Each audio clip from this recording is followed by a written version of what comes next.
Assalamualaikum warahmatullahi wabarakatuh.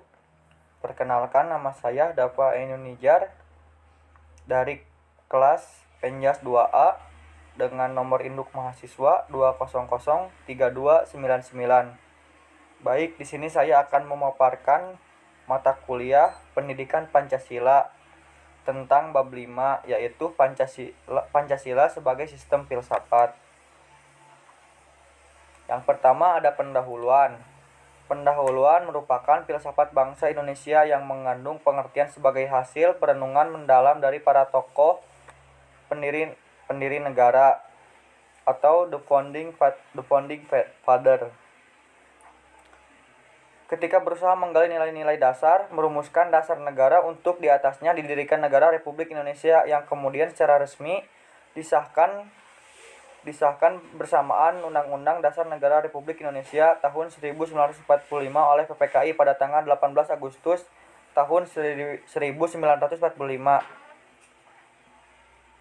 Dasar filsafat negara Republik Indonesia, Pancasila tersebut merupakan satu kesatuan sehingga saling bekerja satu sama lain. Tujuannya untuk membentuk suatu kesatuan bagian-bagian.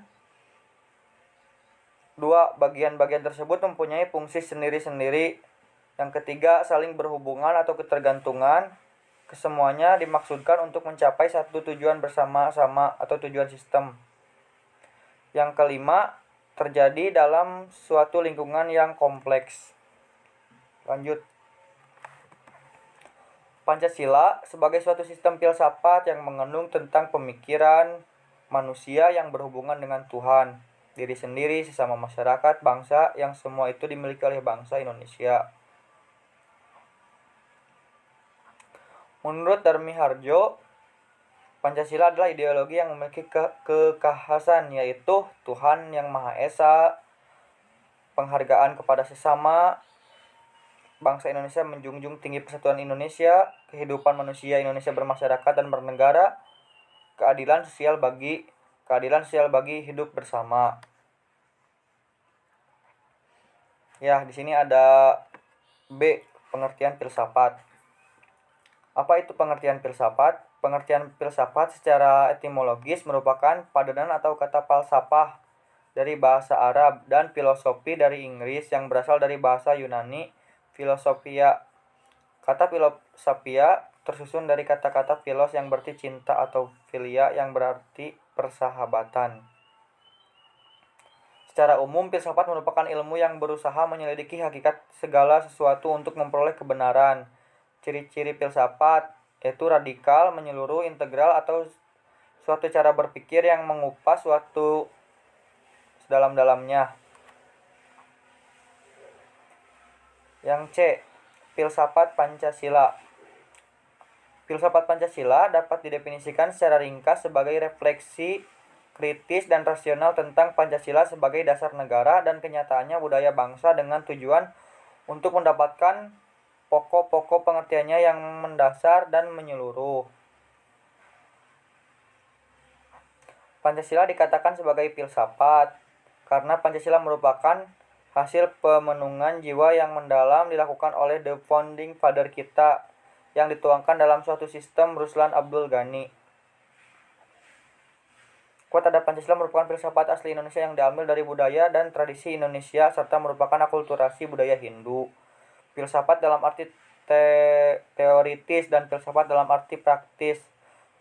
Pancasila dapat digolongkan sebagai filsafat dalam arti produk sebagai pandangan hidup dalam arti praktis. Ini berarti filsafat Pancasila mempunyai fungsi dan peranan sebagai pedoman dan pegangan dalam sikap, tingkah laku, dan perbuatan dalam kehidupan sehari-hari.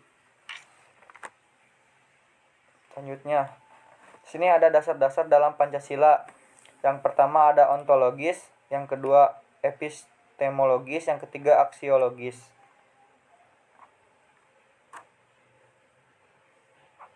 Ada 4 macam sebab atau kausa menurut Notagoro untuk menetapkan Pancasila sebagai dasar filsafat negara.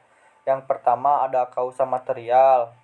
Kausa material itu sebab berupa materi. Yang kedua ada kausa formalis, yaitu sebab berupa bentuk. Yang ketiga ada kausa finalis, yaitu sebab berupa tujuan. Yang keempat ada kausa efisien, yaitu sebab berupa asal mula karya. Di sini ada epistemologi Pancasila. Apa itu epistemologi Pancasila? Yaitu sumber dasar pengetahuan Pancasila, ekstensi Pancasila yang dibangun sebagai abstraksi dan penyederhanaan terhadap realitas yang ada dalam masyarakat bangsa Indonesia dengan lingkung yang heterogen. Yang kedua ada Pancasila memiliki kebenaran atau korepensi dari aspek epistemologi sejauh sila-sila itu secara praktis didukung oleh realita yang dialami dan dipraktekkan oleh manusia Indonesia. Pengetahuan Pancasila bersumber pada manusia di lingkungannya. Ada Pancasila mengakui kebenaran pengetahuan yang bersumber dari wahyu atau agama serta bersumber pada akal pikiran manusia serta sumber yang empiris berdasarkan pengalaman.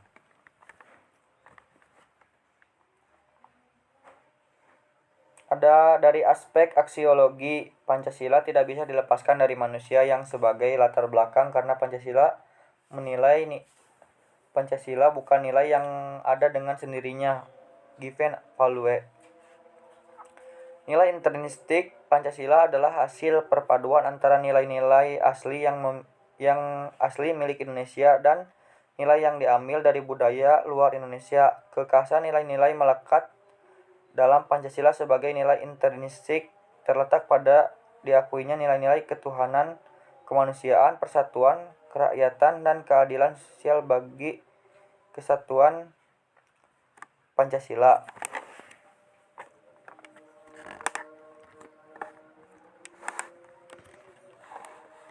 D. Hakikat sila-sila Pancasila.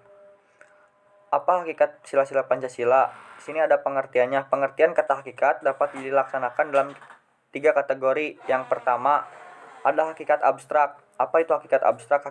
Hakikat abstrak adalah jenis atau hakikat yang umum mengandung unsur-unsur yang sama, tetap dan tidak berubah. Yang kedua ada hakikat pribadi.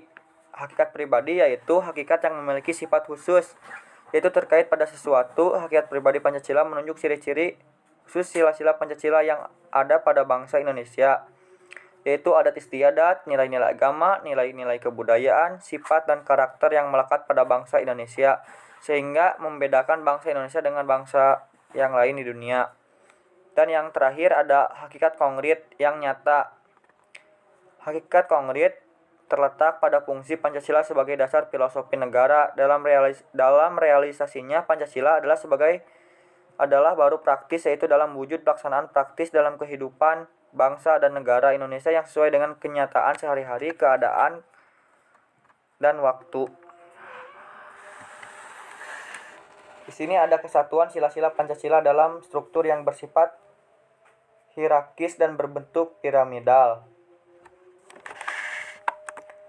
Secara hierarkis pengertian bahwa sila-sila Pancasila memiliki tingkatan berjenjang, yaitu sila yang ada di atas menjadi landasan sila yang ada di bawahnya. Sila pertama melandasi sila kedua, sila kedua melandasi sila ketiga, melandasi sila keempat, melandasi sila kelima.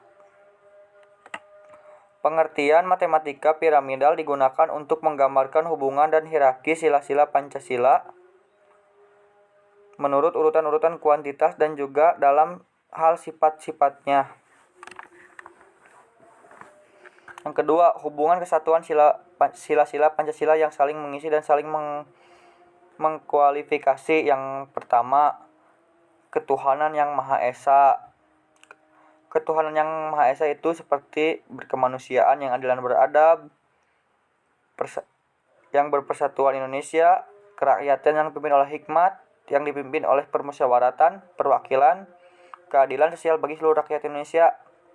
Yang kedua, ada kemanusiaan yang adil dan beradab, seperti yang berketuhanan, yang Maha Esa yang mempersatukan Indonesia dengan berkerakyatan yang dipimpin oleh hikmat yang dipimpin dalam permusyawaratan perwakilan yang berkeadilan sosial bagi seluruh rakyat Indonesia. Yang ketiga, persatuan Indonesia adalah persatuan yang berketuhanan yang Maha Esa seperti berperi kemanusiaan, yang adil dan beradab, berkerakyatan yang dipimpin oleh hikmat kebijaksanaan dalam permusyawaratan perwakilan, dan keadilan sosial bagi seluruh rakyat Indonesia.